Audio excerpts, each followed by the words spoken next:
기왕 한 거요.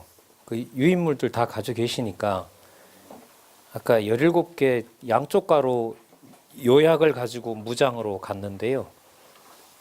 그 요약된 게 한 배로 늘어나죠. 그러면 한 배로 늘어나는데 이렇게 해서 6장까지 또 한번 가겠습니다. 하고 또 제가 본문을 좀 미리 확인해 왔으니까요. 제가 설명을 할 수 있을 것 같아요. 제가 이렇게 말씀드리는 건 뭐냐면 목사님들이 이 교재를 그렇게 활용하시면 되는 거죠. 자, 한번 해볼게요. 1장 1절부터 2절까지 본문에 가면요. 성부 하나님의 뜻으로 된 사도가, 그럼 이 수식어를 강조한다면 사도는 누구에게 속한 사도인 거죠? 자기가 사도로 나선 게 아니죠. 하나님의 뜻으로 사도가 된 거죠.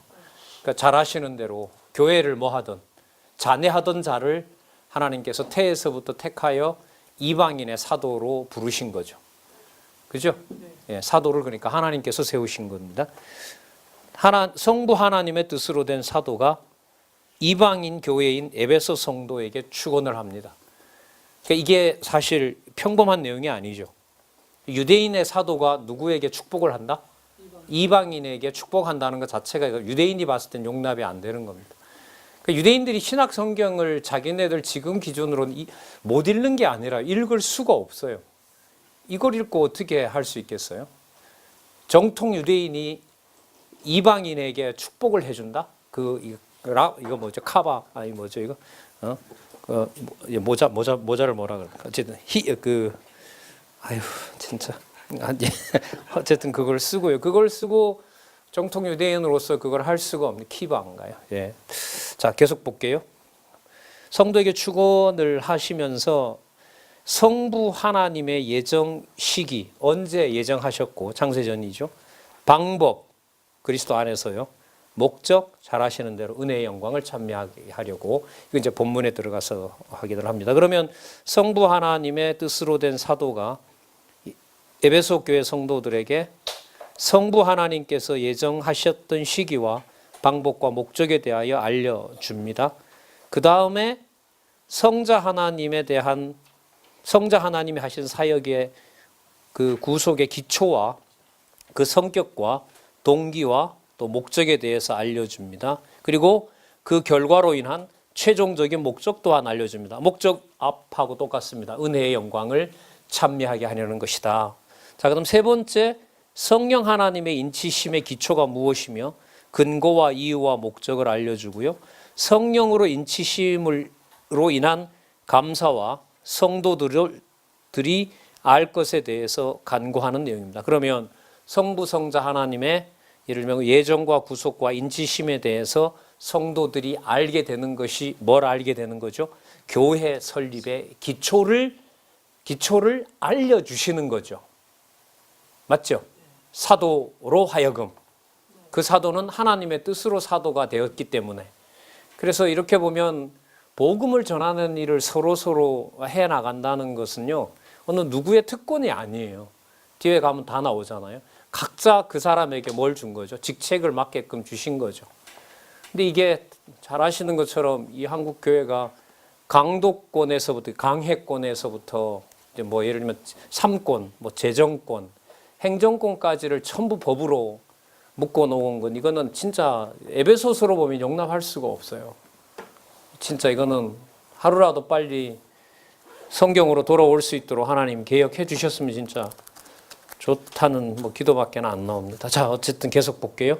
그러면 그 결과는 뭐냐 하면요. 죽었다 부활 승천한 그가 누구냐면 그리스도입니다. 그를 뭐의 머리로 주셨다? 교회의 머리로 준 것을 알려줍니다. 그러니까 세상에 오셔서 승천하신 예수님에 대해서 지금 에베소서 쓸 때는 이미 승천하고 안 계시잖아요. 근데 그 그리스도에 대해서 뭐라고 설명하냐면 성부, 성자, 성령 하나님의 이 사역으로 인해서 죽었다가 부활 승천하신 그가 바로 뭐이시다? 교회의 머리시다라는 사실을 알려줍니다. 눈에 보이지는 않지만 천상에서 성령과 성령을 통해서 하나님의 교회의 머리가 되신다는 사실을 알려줍니다. 머리 대신 일이 일어나는 걸까요? 지금 머리가 되시는 과정일까요? 지금 현재 역사가 머리 되었기 때문에 일어나는 역사인 거죠. 앞으로 머리 될 거 아니죠. 네. 맞죠? 그러면 결과가 어떻게 되냐면 에베소서 1장의 결과는 뭐냐면 결론은 교회의 머리는 누구이십니다? 누구이십니다? 예, 주 예수 그리스도이십니다. 이게 에베소서 1장의 결론입니다. 이게 뭐의 기초가 된다는 거죠? 교회 설립의 기초입니다. 교회 설립의 기초입니다. 자, 교회를 지상교회 어디 몇 번째 뭐 하는 일이 벌어졌다. 그럼 에베소서 1장의 목적은 하나죠. 머리가 누구시다? 주 예수 그리스도라는 사실을 깨닫게 하고 알려주시는 거죠. 뭐 하게 하시려고?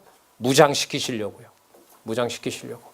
이 세상에서 세상 풍조에 휩쓸려 가지 않고 예를 들면요. 근거를 들면 이스라엘 백성들을 어떻게 해서요? 출애굽 시켜서 자기 백성임을 확증해 주기 위하여 시내 산에서 뭘 주셨죠? 율법을 주신 거하고 똑같습니다. 율법 준 걸 그대로 40년 동안 적용하셔서 여호수아 갈렙 빼고 다 죽였지만 다 죽인 거 아니죠. 그대로 다 60만 다 한 1800명 빠지는 60만 명을 그대로 다 살려낸 것처럼 세상에 두시지만 세상에서 하나님의 백성들의 머리가 되게 하시는 내용을 여기 확인할 수 있습니다. 23절 몸인 교회는 이때 몸은 그리스도의 몸이겠죠.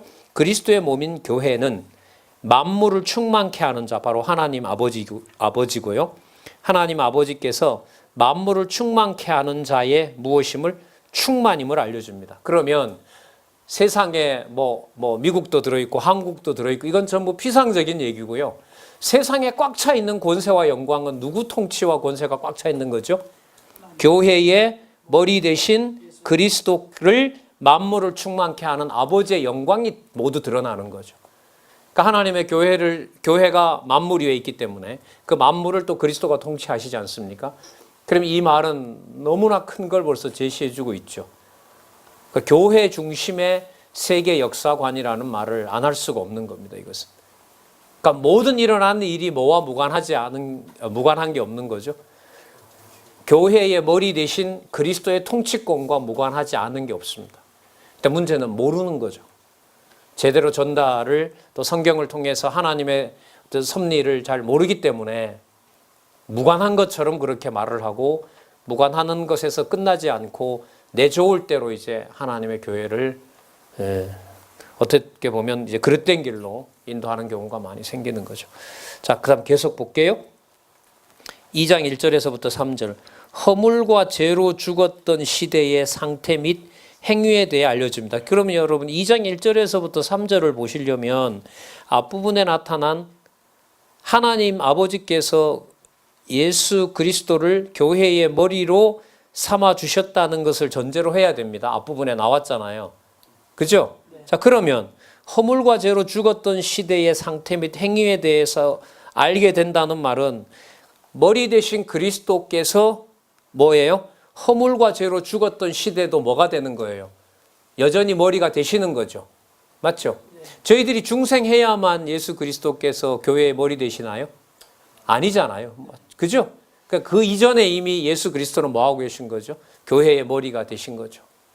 그럼 목사님 제가 이 말씀 드리는 게 그러면 여기에다가 우리 지난번에 말씀 그 복음서 쪽에서는 좀 말씀 많이 한 것 같은데 예수님이 만약에 모세의 글과 시편과 선지자의 글에서 나를 가리켜 기록한 것이 모두 이루어져야 하리라고 하셨잖아요.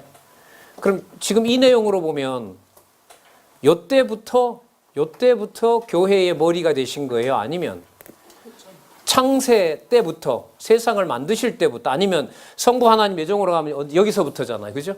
그러면 창세기부터 말라기까지를 지금 읽었던 내용의 근거로 보면 무슨 관점에서 조명이 돼요?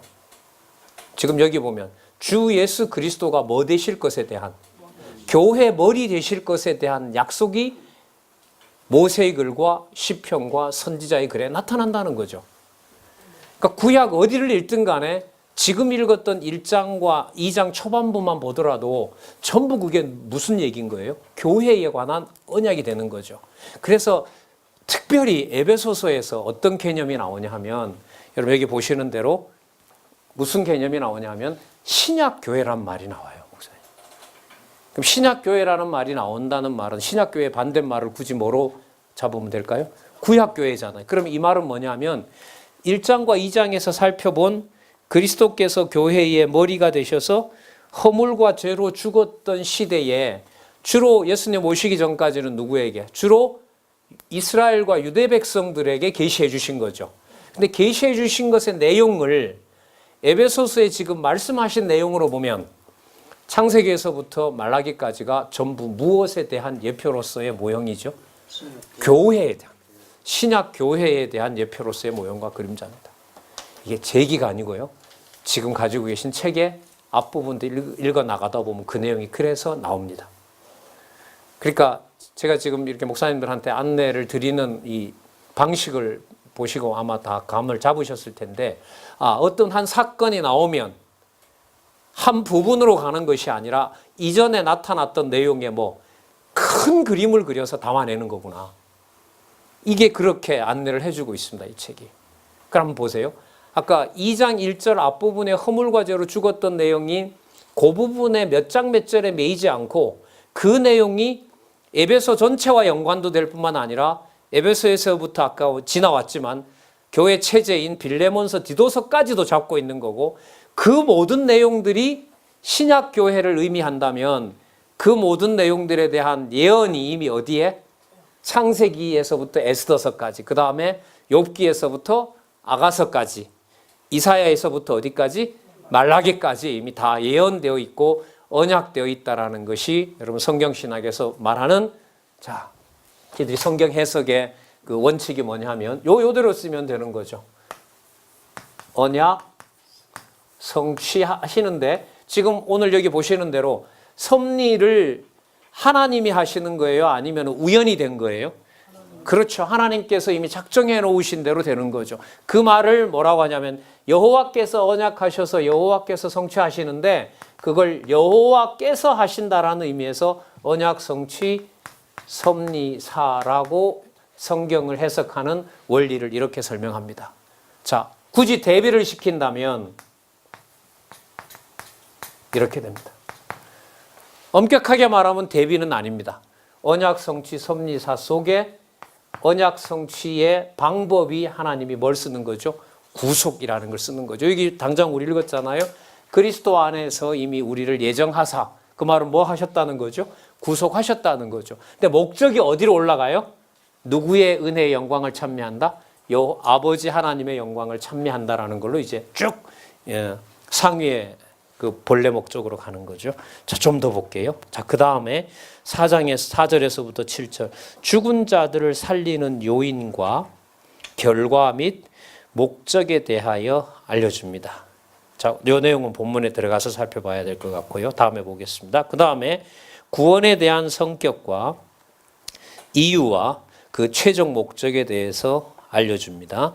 그 다음에 누구를 소개합니까? 2장 11절에서부터 13절. 멀리 있던 이방인이 누구의 피로? 그리스도의 피로 가까워짐을 알려주고, 화평하게 하는 방법과 그에 따른 두 가지 목적을 알려줍니다. 그 다음에 잘 아시는 사도와 선지자들의 터 위에 세워진 교회의 모습과 또 그 세워가시는 방법에 대해서 2장 마지막 절에 설명을 하고 있습니다. 그 다음에 사도들과 선지자들에게 알게 한 비밀의 내용을 알려주고요. 거기에 일꾼된 목적과 방법 및 은혜를 준 목적에 대하여 알려줍니다. 이게 전부 하나님께 영광을, 은혜의 영광을 찬미하게 하려는 것과 연관이 됩니다. 그 다음 3장 10절에서부터 13절, 비밀의 경륜을 드러낸 목적과 그 결과를 밝혀서 위로해 주고요. 그 다음에 이 3장 14절에서부터 19절, 속사람의 간건과 그리스도의 내재 및 충만함을 강구합니다. 자, 여기 보시면 속사람이라는 것은 앞에서 말했던 이제 그 죽은 자를 살려내서 세웠다는 것이고요. 그 다음에 누구의 내재라 그러죠? 3장 14절에서 19절, 그리스도의 내재 및 뭐라 그럽니까? 충만함에 대해서 강구합니다. 왜? 이게 앞부분에 뭐 해주신 거죠? 약속해 주신 거니까요. 그리스도가 우리에게 충만하게 된다는 것은 이미 약속해 준 거고요. 그 다음에 20절, 21절. 구하고 생각하는 것을 넘치게 하시는 이에게 영광을 돌림. 이 영광 돌림으로 나옵니다. 그 다음에 자, 조직으로 가서 볼게요. 합당한 행위로 성령의 하나되게 함을 지키라고 공고합니다. 교회는 하나일 수밖에 없습니다. 그 로만 캐톨릭에서 쓰는 게 영어 그 단어 있잖아요. 캐톨릭이라는 말요. 그걸 이제 명사가 캐톨리시티라는 말인데 그게 보편성 이럽니다. 그러니까 보편성은 로마 교황청이 중심이 되는 세계 교회에 대한 제국주의와 같은 보편성을 말하는 게 아닙니다. 이 보편성의 원천은 여러분들 어디냐면 하나 되게 하신 창세전 여호와 하나님, 아버지 하나님께서 예수 그리스도로 말미암아 확정해 주시는 시공간을 뛰어난 그야말로 뭐냐면 영적인 하나인 것을 말하는 겁니다. 그러니까 우리는 우리 시대 때 주어지신 하나를 하나임을 증거하다 가는 거죠. 근데 여기서 이제 하나를 내 중심이나 내가 해나가겠다고 하면 인위적인 도구가 이제 악용이 되게 되는 거죠. 그게 여러분 나중에 가면 다 나옵니다. 어디에 가면 나오냐면요. 히브리서, 야고보서에 가면 이게 아주 적나라하게 나타납니다. 어떻게 보면 손이 더 떨리죠. 오늘 에베소서 살펴봤더니 교회가 전적으로 하나님의 영광이 드러나는데 예를 들면 뭐 우리들의 게으르고 우리들이 잘못 안내해서 그런 교회의 영광을 손상시킨다라고 생각하면 인간적으로 보면 아찔한 것이고요. 근데 손상시키는 정도에서 끝나는 게 아니라 여기 있죠. 요한 1, 2, 3서에 가면 성령께서 투쟁을 올바르게 하지 않으면 요한 1서부터 유다서 보면 뭐라고 나오죠? 적그리스도라고 나오죠. 적그리스도라는 말은 무엇을 대적하는 세력이 되는 거죠? 그리스도를 대적하는 세력이 됩니다. 멀리 있겠습니까? 가까이 있겠습니까? 굉장히 가까이 있습니다. 자, 그 부분은 어쨌든 계속 연결된다는 거 4장 1절에서부터 3절까지 합당한 행위로 성령의 하나되게 함을 지키라고 공고하고요. 그 다음 또 강조하죠. 성령의 하나되게 함을 힘써 지켜야 하는 이유를 알려줍니다. 들어가서 확인하겠습니다. 뿐만 아니라 교회 직임의 근원과 시기 및 승천의 목적에 대해서 알려줍니다. 갑자기 승천이 왜 나오냐 하면요. 그리스도께서 승천하시면 지상에 없잖아요. 그럼 없는 걸까요? 아니라는 겁니다. 아닌 증거가 뭐냐 하면 12사도들에게 각각 사도의 직분을 맡긴 것처럼 또 하나는 또 버려버리고요. 그렇게 주권적으로 각각 맡기신 것처럼 지상에 있는 교회가 하나님의 성도들이 모여서 각각 가지고 있는 직분을 보면 그리스도가 뭐 하신 증거라는 거죠. 여기 계시지 않고 승천한 증거라는 거예요. 그게 얼마나 겁이 나요. 제가 오늘 처음 뵙는 목사님들뿐만 아니라 기존 목사님들하고 혹은 1년, 2년 공부해온 목적이 바로 뭐겠어요? 그리스도께서 승천하시면서 진리 서로 깨닫고 창세전 영원한 하나님의 교회 세우라고 각자 자기에게 뭐 주신 거죠? 직책을 주신 것에 대한 증거인 거죠. 그러니까 목사님들이 목사님 현장에서 목사님이 진리 깨닫게 한 그 사명과 혹은 그 은사를 따라서 전하는 방식도 각각 주셨으니까요. 그대로 하는 그 자체가 제가 봤을 때는 가장 분명한 성경에서 가르쳐주고 있는 바는 가장 분명한 뭐예요? 그리스도가 승천한 증거입니다. 왜? 승천했지만 뭐 하지 않다라는 말 못하게 하려는 거죠. 보이지 않으니까 없다라는 말 못하게 하고 교회를 이렇게 방치해도 되느냐라는 말을 함부로 못하게 하는 것이 같은 동력자가 어디에서든 뭐 하시는 거? 진리를 그대로 전하는 것이 승천하신 증거가 됩니다. 놀라운 말씀이 나와요, 이게. 진짜 이거야말로 진짜 성령께서 무장시켜 주셔야 되는 거죠. 맘만 갖고 될 수도 없고요. 무슨 인간적으로 잘 지낸다고 좋아질 일이 아니고요, 이게. 깨닫게 하지 않으면. 자, 그 다음 보겠습니다. 그래서 이게 승천 얘기가 나와요. 4장 11절에서 14절. 교회 직임의 종류와 목적 및 그 성장 과정과 이유를 알려줍니다. 이게 다 약속인 거예요. 왜 그런 종류가 있고, 왜 거기 어떤 목적이 있고, 성장해 나가는 과정이 있고. 여러분, 여기 보면요. 뭐 실제다, 성장이다라는 말이 뭐하고 직결되죠? 저렇게 실제적으로 성장하는 걸 보니까 교회를 설립해서 누가 무장시켜 나가고 있구나. 누가? 머리 대신 주 예수 그리스도가 무장시켜 가고 있구나 이건 거죠. 그럼 목사님들 이제 서너 번 뵌 분도 있고 1년 전에 뵌 분도 있는데 목사님들이 목사님 연구 자리에서 스스로 확인해서 아 맞다. 성경 신학을 통해서 봤을 때 이 안내를 통해서 우리가 안내를 받는 걸로 봤을 때 창세기부터 계시록까지 이건 진짜 하나님 말씀입니다. 살아계신 확증이 맞다. 여러분 그것만큼 더 이상 뭘 추구할 게 있을까요? 모아놓을 리도 없고요. 하나님 모아놓을 일이 없습니다. 하나님 어떤 방식으로든 예루살렘 교회 흩어듯이 다 흩어놓으시겠죠. 갈 곳도 해야 될 사역지도 많으시니까요. 자, 그 다음 계속 볼게요. 15절 16절 몸된 교회가 성장하는 기본 자세와 과정에 대해서 알려줍니다. 이 전부 뭐와 관련돼요? 무장시켜 나가는 언어와 연관이 되는 거죠. 그 다음 또 볼게요. 이방인의 허망한 것으로 행함같이 하지 말 것을 공고하고요. 옛사람을 벗고 오직 새사람을 입은 것에 대해서 알려주고요. 새사람을 입은 자의 구체적인 행동 자세에 대해서 알려줍니다. 그럼 아까 성장 과정을 지나서 몸은 유대인이 아닌 이방인이지만 어디에 속한? 하늘에 속한 아버지의 자녀로서 우리를 하나님의 자녀답게 새 사람으로 뭐 하게 되는 거죠. 살게 해주는 거죠. 전부 이게 영적인 개념인 겁니다. 영적 개념인 겁니다. 그러니까 그 머릿속에 뭐가 들어있는지를 우리 스스로는 알 수가 없는 거죠. 우리 이미 로마서 지나왔죠. 로마서 8장에 보면 우리가 마땅히 빌 바를 몰라요. 전 이게 진짜 어렵고 너무 답답했었어요. 사실. 이렇게 밤새도록 기도하는데 내가 모르고 하냐 그럼? 그러니까 그 기도에 뭐예요? 정당성이 없는 거죠. 그러니까 한마디로 말하면 그 기도를 사도 바울만큼 기도한 사람이 없을 것 같고 제 생각에요. 자나깨나 이방인에게 복음 전하는 게 전부였던 사람인데 우리 로마서 할 때 말씀드렸지만 뭐가 그렇게 큰 죄를 지어서 오호라 나는 곤고한 자로다. 진짜 말씀드렸었죠. 전 진짜 오래 갔어요.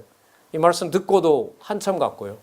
그래서 참 순진하게 사도행전을 읽어서 사도 바울이 뭔가 범죄한 걸 좀 일부러 이렇게 찾아내려고 했고요. 바나바하고 싸웠더라고요. 그게 오호라 내용은 아니란 말이죠. 뭔가 그런 것까지 해봤는데 나중에 디모데 후서 가면 바나바하고 또 뭐 하죠? 화해하죠? 화해 다 해요. 그럼 뭘 괴로워했을까 이 사람이. 자, 세 사람의 비밀이 저희가 지금 로마서를 꺼냈는데요. 의도가 있어요. 어떤 의도가 있냐면 에베소서 내용으로 들어오려면 사도행전 지나서 어디서부터 와야 된다. 로마서부터. 근데 지금 로마서부터 제가 지금 있는 요 구절 4장 몇 절까지 설명하려면 오늘 이제 에베소서는 못하기 때문에 일단 연관을 시켜놓고 이제 하신 분들은 확인했을 거고 또 다음에 기회가 되거나 또 관심 있으신 분들은 또 확인해 주시길 바라고요. 자, 계속 한번 가보도록 하겠습니다. 5장 1절에서부터 4절. 사랑을 입은 자녀같이 사랑 가운데 행할 것을 공고합니다. 자, 사랑 입은 자녀 앞부분에 새 사람이라 그랬고요. 5절에서부터 7절 불순종의 아들들과 함께 진노에 참여하지 말 것을 공고합니다. 예수 그리스도를 모르고 이방인처럼 사는 것을요 방탕이라고 하지 않고요. 하나님께서 뭐 아래 둔 거라고 봐요? 진노 아래 둔 거라고 봅니다. 그러니까 우리가 심판 안 해도 돼요. 그래서 여러분들 이 저자가 2016년에 교회 개혁론을 집필을 하고요. 그 밑에 부제에다가 뭘 달았냐면 교회는 왜 어떻게 개혁되어야 하는가. 그러니까 주체가 누가 아니라는 거죠. 우리가 아니라는 거죠. 단 우리는 뭐 해주기만 하면 돼요. 강단이라면 그곳에서 분명한 진리만 선포해주면 되는 겁니다. 하나님께서 뭐 할 건 뭐 하고 여기 있는 대로요. 진노할 건 진노하고요. 그 다음에 건져낼 건 건져내고요. 자, 8절에서부터 14절 어두움의 일을 떠나 빛의 자녀들처럼 행할 것. 자, 같은 말들이죠. 새 사람, 사랑을 입은 자녀, 무엇의 자녀? 빛의 자녀. 그 다음에 15절에서부터 17절 지혜 없는 자. 그럼 지혜 있는 자. 그 자가 누굴까요? 18절 21절 성령 충만을 받아 찬양과 감사와 복종당할 것을 공고합니다. 자, 복종의 내용이 바로 그 유명한 아내의 복종입니다. 어떤 남편에게요? 자기 목숨을 내어주는 남편에게. 그러니까 복종에 대한 어떻게 보면 주장이 강해지는 만큼 무엇에 대한 강조도 동시에 커지는 거죠. 복종 받는 사람에 대한 뭐예요? 목숨을 먼저 내놔야 되는 거죠. 여러분 이게 세상 일일까요? 가정 일일까요? 그럼 지제까지 연결 다 끝나는 건데요. 어디까지 가야 돼요? 창세전 아버지와 아들이 맺었던 언약입니다. 그 다음에 여기서 설명하고 있는 거 잘 아시지만 아담과 하와 경우죠. 맞죠? 무슨 교회요? 가정교회요. 가정교회요. 이 내용이 이제 가정교회로 갑니다. 가정생활에 대한 권고, 아내는 주에게 하듯 남편에게 복종할 것을 권고하고요. 남편은 주가 교회에게 하듯 아내를 사랑할 것을 권고하고요. 부부 일체의 비밀이 그리스도와 교회의 관계임을 알려주고 자녀들과 부모들이 각각 취할 바른 태도에 대해서 권고합니다. 목사님 이 내용이요 실질적인 문제 같지만 앞부분 1장에서부터 연결되어 왔을 때는 이거 어마어마한 얘기입니다. 무슨 뜻이냐면요. 이걸 빼버리고 나면 내가 가장이고 지금이 없어졌습니다만 내가 호주고 내가 이 집의 주인인 것 같아요. 이 개념으로 보면요.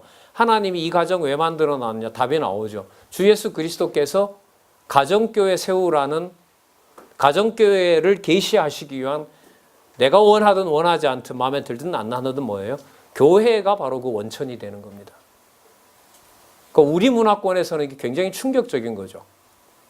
그러니까 가부장적 권위로 집안을 이해해야 되는 우리 머릿속에서 이해할 때는 창세전까지 간 이 논리로 보면 굉장히 이게 아까부터 말씀드립니다만은 상당히 엄격한 데죠. 너무너무 엄격한 데입니다. 그러니까 뭐의 원천이 어디에 있다는 거죠? 창세전 계획하셨던 교회의 원천이 어디라는 거예요? 교회라는 거죠. 가정교회라는 거죠. 누가 누구에게? 아내가 남편에게, 또 남편이 아내를 몸과 같이 사랑하는 거. 그 내용을 지금 여기서 밝히고 있습니다. 특히 여러분 누구에게요? 이방인에게. 이방인에게 여러분 가족의 룰은 없습니다. 여러분 당시에 로마법이 어땠냐면 제가 좀 찾아봤는데요. 로마인들도 이방인이었잖아요. 여러분 가부장이라는 어원이 우리가 유교 문화에서 나온 것 같지만요. 가부장이라는 어원이 여러분 패밀리 있죠? 패밀리. 패밀리의 어원이 파밀리아거든요. 파밀리아가 라틴어입니다. 라틴어의 파밀리아의 권위는 누구에게 있냐면 아버지에게 있습니다. 아버지가 어떤 권한까지 가지고 있냐면요. 여자를 죽여도 돼요. 그게 형사처벌을 받지 않습니다. 로마법에서는. 그래서 여러분들 누구예요? 폭군 네로 있죠?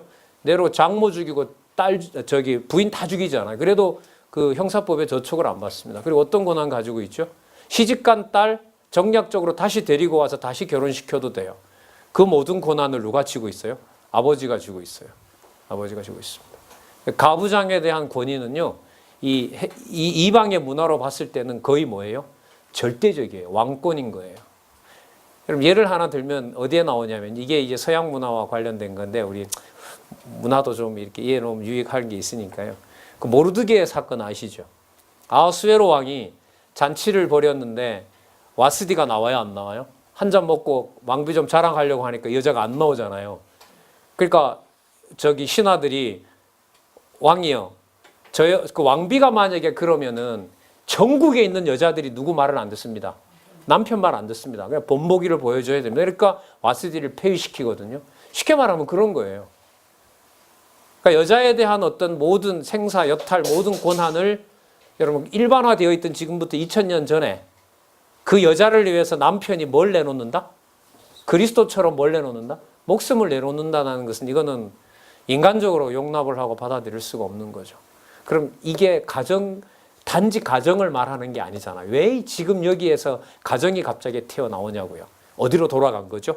창세기 1장의 18절로 돌아가서 아담을 주고 돕는 배필 누구예요? 하와를 주고 거기에서 가인과 아벨이 태어나게 하고요. 또 진짜 어느 부모가 그래 형이 동생 떨어 죽이라고 애 낳겠어요? 하지만 형의 손에 의해서 뭐예요? 아벨이 죽고 하지만 약속대로 셋 죽어요. 사람들이 이름 못 부르다가 에노스를 주니까 비로소 여호와 부르게 되고요. 그러면 에베소서에 나타난 가정 얘기를 이해하려면 본문 내용이야 5장 22절에서 6장 4절이지만 어디까지 가야 돼요? 구약에 나타난 전체 역사까지 다 가야 되는 거죠. 그래서 저는 이거 한동안 이것도 궁금했어요. 야, 유다서 같이 한 장밖에 안 되는 게 저게 왜 하나님 말씀이 되지? 진짜 전 고민이 되더라고요. 왜냐하면 제가 이게 인문학 쪽에 철학을 했잖아요. 철학자들의 원전을 이제 학교 가서 돈 주고 그 독일어로 읽고 뭐 영어로 읽고 이런 거 아니에요. 그 전집들이 막 20권, 30권이 되면 그 1권부터 20권까지가 전부 다 책이에요. 뭐 해겔 이런 책 있거든. 한 20권 되거든요. 해겔 전집이. 1권을 읽어야 2권이 되고요. 2권이 돼야 3권이 되고요. 우리 학교 다닐 때 뭐 지금이야 이제 한물 같지만 그 칼막스라는 그 사람 책은요. 연구서까지 모으면요. 제 키보다 커요. 100권이에요. 100권. 근데 어느 걸 뽑더라도 누구 사상이 나와요? 칼막스 사상이 나와요. 그러니까 반박을 못하니까 받아들일 수밖에 없는 거예요. 그러니까 모든 텍스트들이 그렇게 방대하면서도 나름대로 체계를 가지고 있는데 그럼 성경은 표면적으로 보면 논리가 보여요? 안 보여요? 안 보이는 거예요.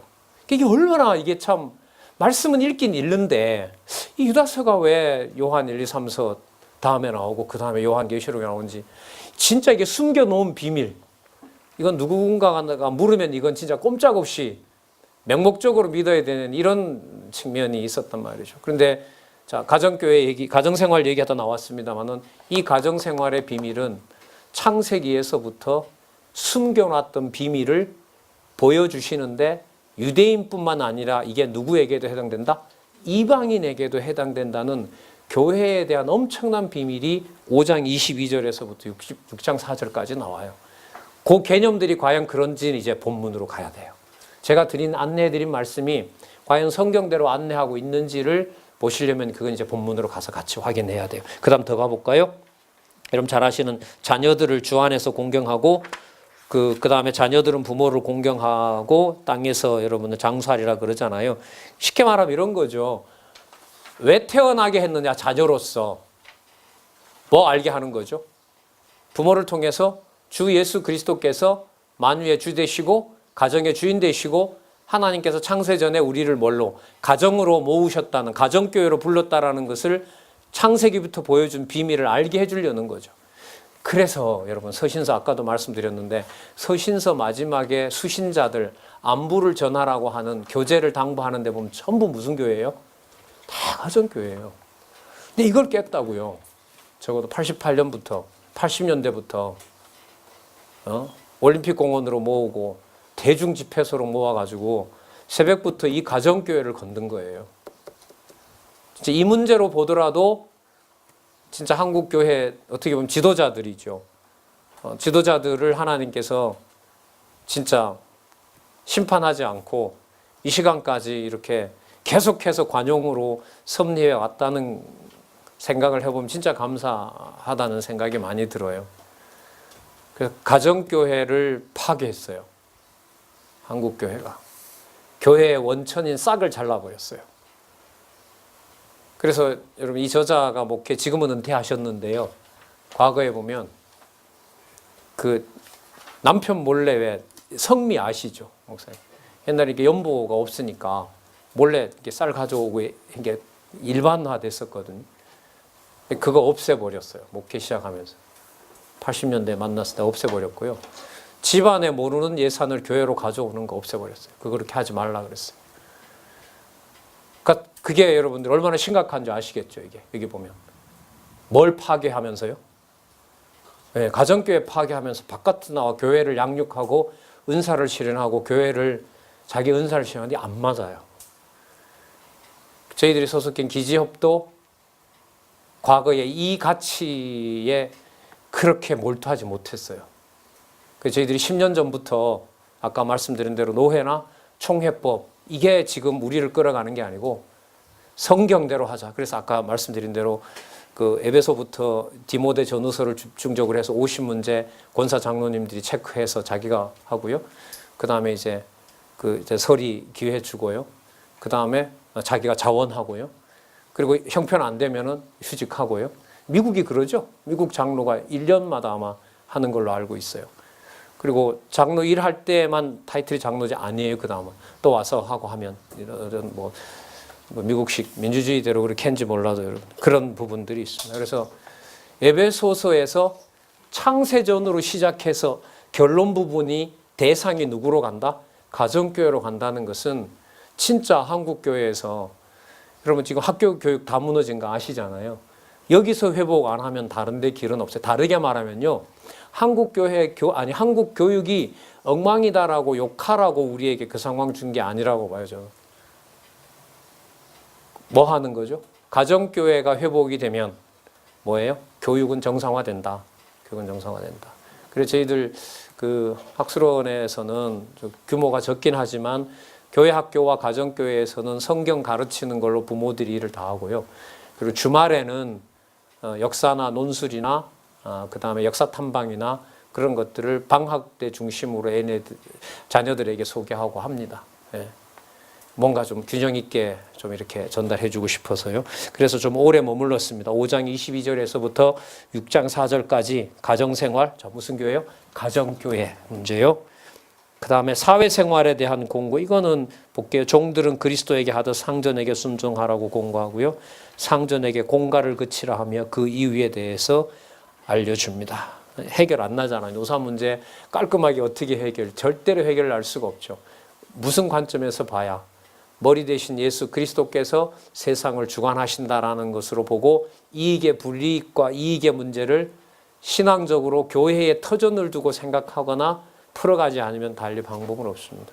그럼 다 뭐 직장 생활 하시고 또 다 사회 현장에 계시 또 은퇴하신 분도 있지만 살지만은 그 현장을 에베소서에 배운 말씀을 바탕으로 그런 가정 생활에서부터 사회 생활과 또 사회 생활 속에서 보면 또 뭐 신회라든지 여러 가지 모임이 있잖아요.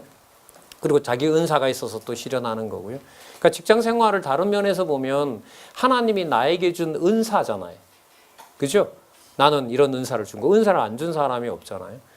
그럼 그 은사를 통해서 무슨 교회요? 가정교회로부터 길러진 자가 나가서 뭐 하는 거죠? 은사를 실현하도록 해주는 교회의 연장선에 있는 거죠. 예.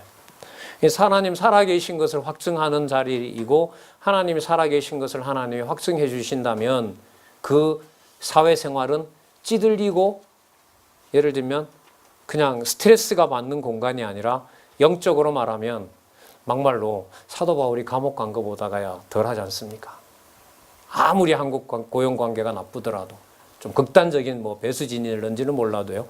그 모든 현장이 뭐 하는 하나님의 새 사람으로 은혜를 입은 자로 뭐 하는 현장이 되죠? 무장하는 현장이 된다는 거죠. 무장으로 가는 겁니다. 그러면서 이제 머리끝부터 발끝까지 투구, 신발하면서 이제 뭐로 가죠? 완전 무장 성립하는. 자, 볼게요. 6장 10절에서부터 12절. 전신갑주를 입을 필요성과 싸움의 대상에 대해서 알려줍니다. 자, 싸움, 세상에 있는 여러분들 정사와 권세라고 얘기를 하잖아요. 그러니까 우리를 이렇게 족쇄를 채우고 우리를 대적하는 세력이 여러분 다른 게 아니에요. 어떻게 보면 분명한 것은요. 진리의 말씀을 말씀대로 못 듣게 하고 무장 못 시키는 거예요. 그러니까 성령께서는 뭘 약속하고 계시고 완전 무장을 약속하고 계시고 세상은 완전 무장을 뭐 하려고 무장 해제하도록 싸움이 되는 것이 바로 뭐냐면 영적 전쟁이죠. 그 전쟁의 터전은 여러분 진짜 여러분 논산훈련소와 같은 그 여러분들 이 터전을 다지는 데는 여러분 가정인 거죠. 막말로 여러분 사랑 안 받아본 사람이 사랑 못합니다. 저기 남의 동네 얘기인데요. 그 불교 얘기인데요. 학교 갈 때 들었는데 이 여자분 하나가요 어렸을 때 그 남자한테 이렇게 성폭행을 당했어요. 그러다 보니까 이제 어렸을 때 당했기 때문에 평생 동안 남자를 경계하고 산 거예요. 근데 그게 시간이 지나고 이제 정신요법으로 이렇게 상담으로 치료도 하고 해서 좋아하는 사람이 생겼어요. 좋아하는 사람이 생기는데 문제는 지금부터예요. 평생 이 여자가 남자에게 선물을 줘본 적이 없고 선물 주면서 예를 들면 사랑 고백을 한 적이 없기 때문에 좋은 남자가 생겨도 뭘 할 수가 없어요. 말을 못해요. 무슨 말을 해야 될지. 왜요? 사랑을 누구로부터 받는 경험이 없는 거예요, 사람이. 그래서 결혼 날짜는 받아놨는데 허니문 첫날 밤이 두려워지기 시작한 거예요. 그래서 그날 저녁에 깨졌어요. 결혼하고 깨졌대요. 그래서 왜 그러냐고 도대체 뭐가 문제냐고 했는데 이 사람이 하는 말이 어렸을 때 남자 추억은 폭행한 자로만 평생 기억되었다가 마음은 좀 동해도 어떻게 표현해야 되고 어떻게 받아야 될지 몰라서 내가 실수한 거라고. 그렇게 나와서 이렇게 고백 같은 걸 하더라고요. 뭐 좀 그렇습니다만은 뭐 하지 않고 뭘 뭘 한다? 사랑을 받아보지 않고 사랑을 할 수 있다는 건 아니죠. 교회에서 그 진리 안에서 그 고린도전서에 있는 대로요. 진리로 뭐 사랑하게 돼 있잖아요. 그죠? 진리를 아는 것을 사랑하지 않는 것을 남들에게 진리에 대한 사랑을 보여줄 수 있다. 이거는 에베소서의 말씀으로 보면 진짜 막말로 택도 없어요. 이건 불가능해요. 받아본 사랑인데 어떻게 사랑을 표현해요? 자, 이게 뭐하고 관계돼요? 전신갑주에 대한 약속과 관계되죠. 전신갑주 이미 언제 해결되었다고요? 여기에서요. 이 약속되어 있는 거죠. 그러니까 진리를 진리대로 전해서 깨닫게 해주는 이 비밀을 깨닫게 해주는 것이 여러분 최고의 여러분들 전신갑주라는 사실을 또 한번 말씀드립니다. 13절 17절 진리를 비롯한 각종 신령한 장비로 무장할 것을 공고합니다. 여러분 그래서요 이 말을 간단하게 말하면 사도 바울로 말하면 제가 쓴 편지 읽으세요예요. 쉽게 말하면 공부하세요예요. 그럼 교회 절대 표지가 있죠. 뭡니까? 말씀. 말씀과 기도 엄격하게 말하면 아닙니다. 오늘 여기 보셨잖아요.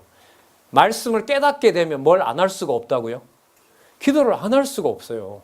이렇게 해서 목사님들 오늘 이렇게 들으시고 또 가끔씩 아주 결정적인 질문도 해주시고 한 달 후에 만날 거 여러분 하루라도 안 떠나죠. 저 문제를 어떻게 설명을 해드릴까? 부분적인 구절 가지고 말씀드릴까? 이 참에 성경 전체를 안내를 한번 해드릴까? 그럼 그게 보이지 않는 기도고 교제 아니겠어요? 그럼 성도들에게 야 이번에 새로 신입반 하는데 이걸 어디부터 안내를 할까? 이런 게 계속 뭐예요? 계속 고민이고 하나님한테 하나님 지혜 달라고 간구하는 거고요. 자, 진리를 비롯한 각종 자, 그다음 6장 18절부터 20절 기도하는 구체적인 방법과 대상 및 내용과 이유를 알려줍니다. 이게 하나 기억나는 건 그거네요.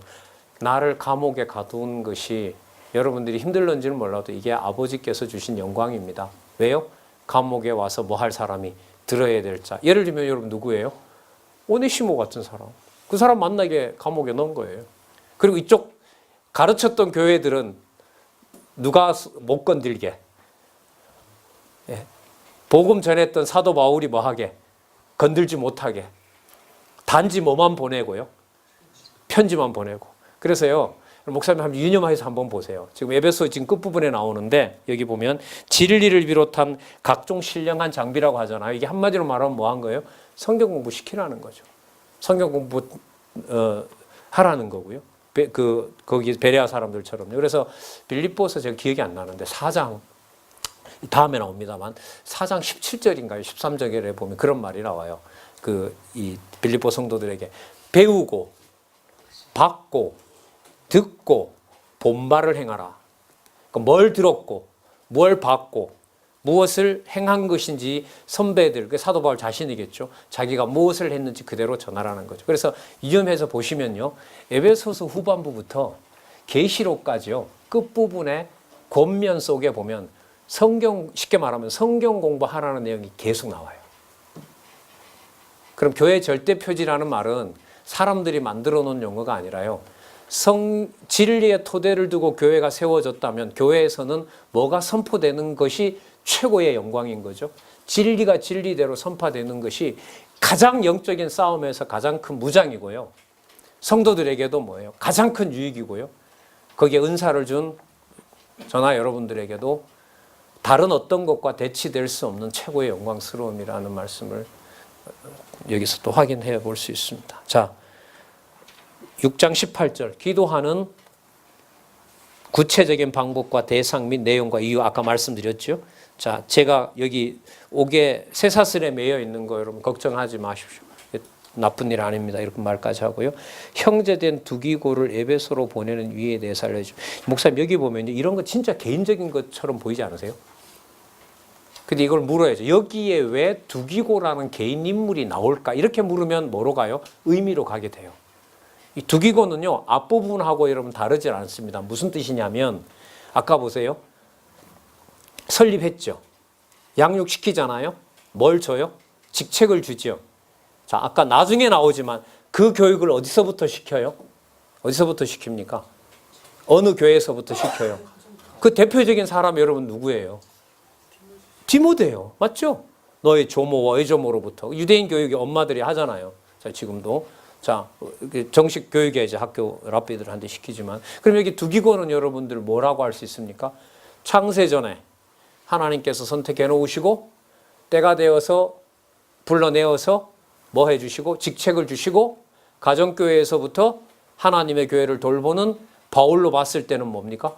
감옥에 함께 와 있는 뭡니까? 동력자.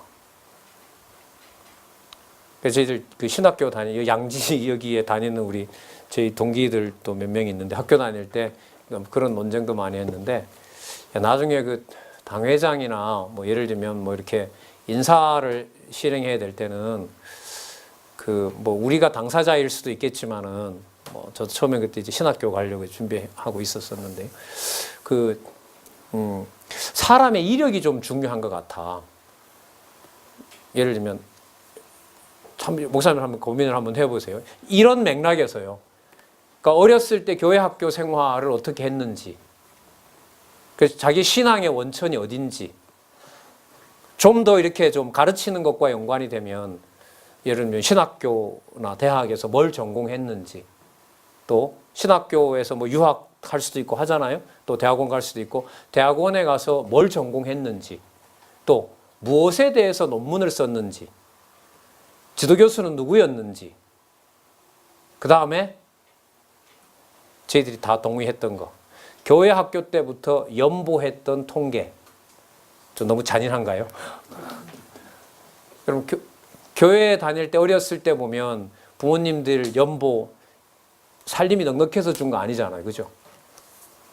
어쨌든 그때는 헌금이라고 안 하고, 저는 초등학교 때 어느 순간부터 헌금으로 넘어왔는데 초등학교 때 이제 집에서 연보, 고린도 후서에 나오는 용어죠. 연보라는 말이 너무너무 아름다운 말이잖아요. 연자가 뭐 하는 거죠? 버리는 거고요. 보가 뭐죠? 네, 혜택을 받는 거예요. 그 그리스도의 원리가 맞는 거죠. 그리스도가 자신을 버리고 교회가 풍요로워지는 것하고 관계되죠. 그래서 그런 두기고 설명하고 있는 거죠. 그러니까 사도 바울에게 함께하는 동력자를 여러분 누가 만들어내세요? 누가요? 하나님이 만들어내세요. 그러면 다르게 보세요. 그러면 이렇게 생각해 보자고요. 교회에 필요한, 예를 들면 사역자가 필요한데 사역자를 예를 들면 공고했어요. 근데 왔어요.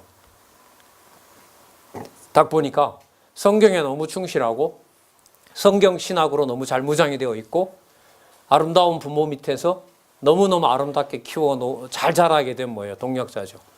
얼마나 반갑겠어요. 우리 목사님도 오늘도 처음 뵙지만요. 저희들 이 기독교 지도자 예배에 재밌는 일이 벌어져요. 한 번도 본 적이 없는데 이제 특히 저 같은 사람은 이게 얼굴이 노출이 되니까요.